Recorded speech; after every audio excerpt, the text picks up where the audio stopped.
年轻英俊的富二代马特身边常年围绕着莺莺燕燕的追求者，但马特自视甚高，从来看不上这些普普通通的女孩。直到邂逅了长得像洋娃娃般的苏珊，马特才终于体会到了一见钟情的奇妙感觉。在他的热烈追求下，两人很快携手步入了婚姻殿堂。然而谁也没想到，这段甜蜜的婚姻只维持了短短1年的时间，马特就因一起入室盗窃杀人案死于非命。更让人意想不到的是，策划这起惨剧的罪魁祸首竟是他的妻子苏珊。那么究竟是什么样的原因让苏珊非要对自己新婚不久的丈夫痛下杀手呢？本期节目天成给小伙伴们带来一部好莱坞女星妮可基德曼颜值巅峰时期主演的经典惊悚片《不惜一切》。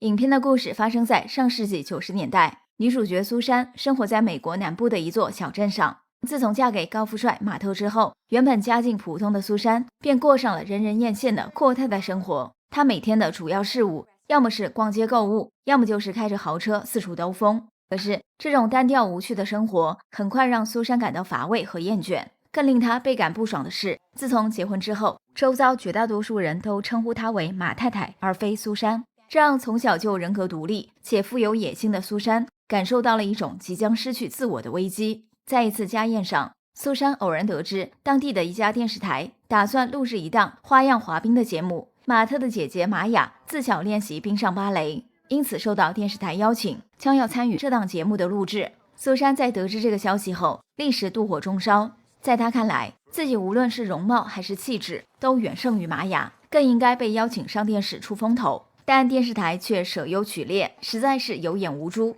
原来苏珊从小就怀揣着成为电视明星的梦想，渴望成为一名远近闻名的主持人。如今自己离梦想越来越远，大姑子玛雅却有望成名，这不仅让苏珊感到愤愤不平，内心生出一股无名怒火，也使得她日渐冷却的梦想再次燃起一丝火苗。大约2周之后，苏珊利用婆家的人脉，私下里在酒吧约见了一名电视制片人。此人是个猥琐油腻的中年男子。在得知苏珊梦想成为电视主持人后，制片人暗示他，想要成名，仅仅拥有美貌和气质远远不够，还得坦然接受业内的潜规则。说着，制片人的咸猪手就伸向了苏珊的大腿。苏珊心领神会，当晚便满足了制片人的个人需求，并因此获得了对方的一封推荐信。利用这封推荐信，苏珊顺利进入当地的一家小型电视台，当上了一名夜间天气预报栏目的主持人。尽管只是一档边缘节目，但是苏珊仍旧凭借着迷人的外表和优雅的谈吐，受到了观众的普遍好评。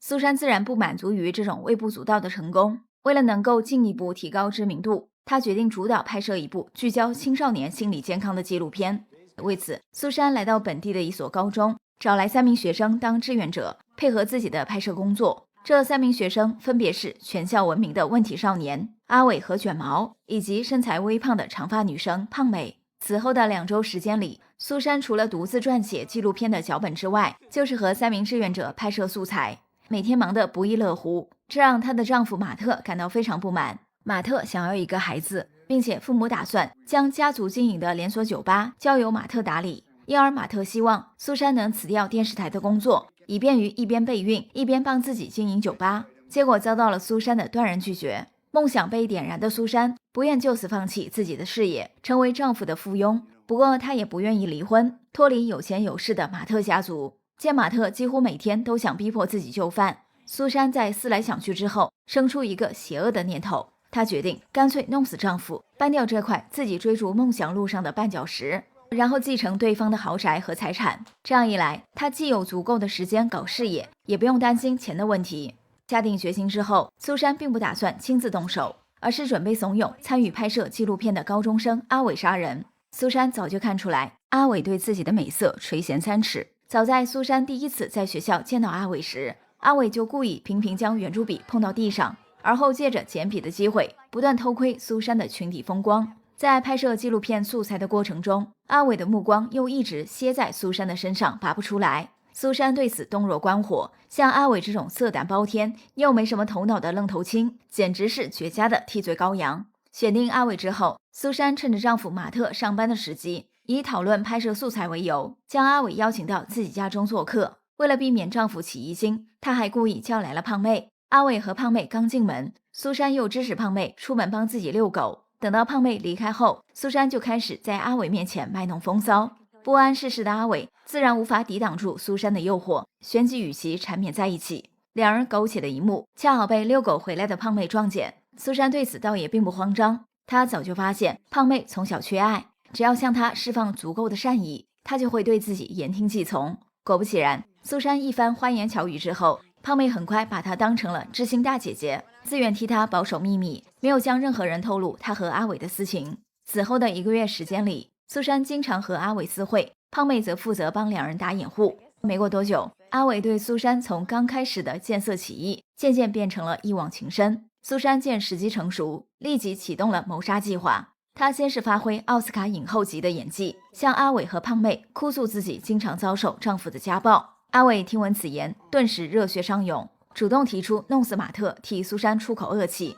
旁边的胖妹也傻乎乎的应和阿伟的提议。此外，胖妹还表示自己的母亲私藏着一把手枪，她可以偷出来给阿伟使用。苏珊对眼前的这2个傻瓜蛋的表态十分满意。3人随后商议了一个完整的行动方案。苏珊选定的动手时间是她和马特结婚1周年纪念日的晚上。纪念日当天，马特在一家豪华酒店举办了一场热闹的庆祝派对。苏珊假意在派对现场，当着到场宾客的面，跟马特上演了一出又一出恩爱戏码。派对结束后，马特独自驱车回家，苏珊则赶往电视台录制当晚的天气预报节目。与此同时，阿伟按照计划带着胖妹从母亲那里偷来的手枪，潜入了马特和苏珊的别墅。和阿伟同行的还有他的同学卷毛。卷毛是阿伟花钱雇来，目的是给自己壮胆。在开枪射杀马特之后，为了干扰警方的调查方向，阿伟和卷毛还偷走了别墅内的一些贵重财物，意图将这起说不清是情杀还是仇杀的案件伪装成入室抢劫杀人案。案件发生之后，警方根据现场留下的痕迹，果然初步认定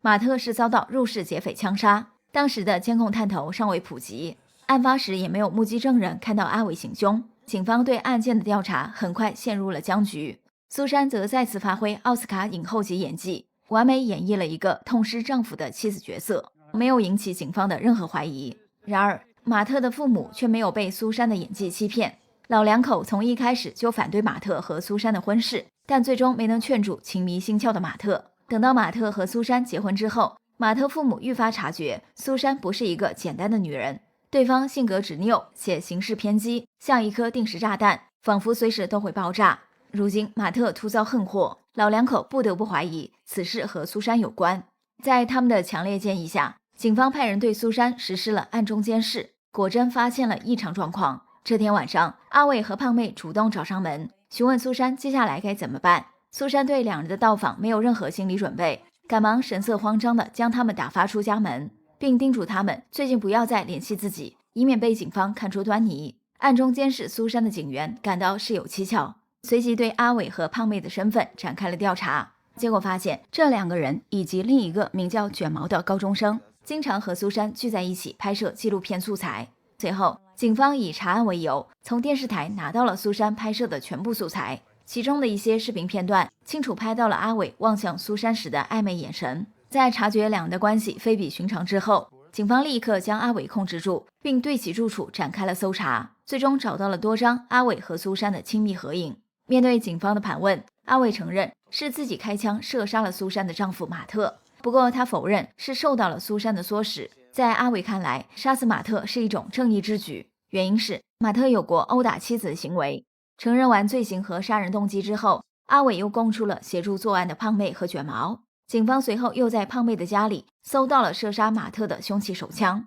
枪上还留有胖妹和阿伟的指纹。很明显，作案之后，无论是阿伟、卷毛还是胖妹，都没有想到要将手枪上的指纹擦掉。通过这3人的证词，警方轻易得出结论，苏珊才是杀死马特的幕后黑手。她应该是使用语言诱导的方式，致使3名年少无知的高中生共同犯下了入室抢劫杀人的重罪。现在的问题是，警方根本没有切实的证据证明是苏珊教唆杀人。为了让苏珊露出马脚，警方只得在胖妹的身上安装了一枚窃听器，希望胖妹能出面套出苏珊的认罪口供。然而，尽管胖妹认清了苏珊的真面目，同意配合警方的计划，可是性格谨慎的苏珊在面对胖妹的私下套话时，将自己摘得一干二净，没有说错一个字。不仅如此，苏珊还利用丈夫的遇害案件，在媒体记者面前谎称，丈夫马特生前受到问题少年阿伟和卷毛的影响，染上了毒瘾，并指控阿伟和卷毛很可能是在向马特索要毒品未果的情况下将马特杀死。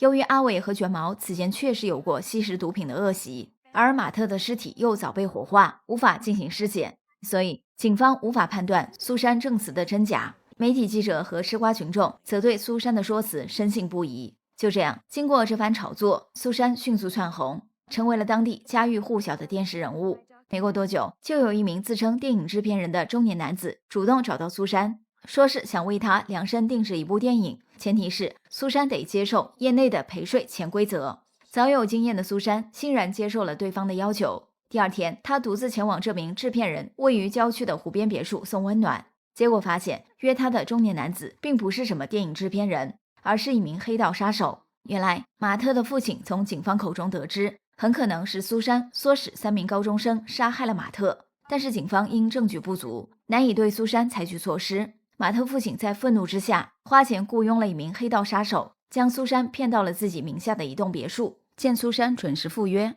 黑道杀手干净利落地将她活活勒死，然后将她的尸体藏进了别墅旁边结了冰的湖面之下。随着苏珊的突然失踪，她处心积虑积累的人气也渐渐消散，很快被吃瓜群众遗忘。故事的最后，胖妹和卷毛因认罪态度良好，获得了减刑。执迷不悟的阿伟则被判终身监禁。在坐牢的日子里，他常常思念着带给他片刻温暖的成熟女人苏珊。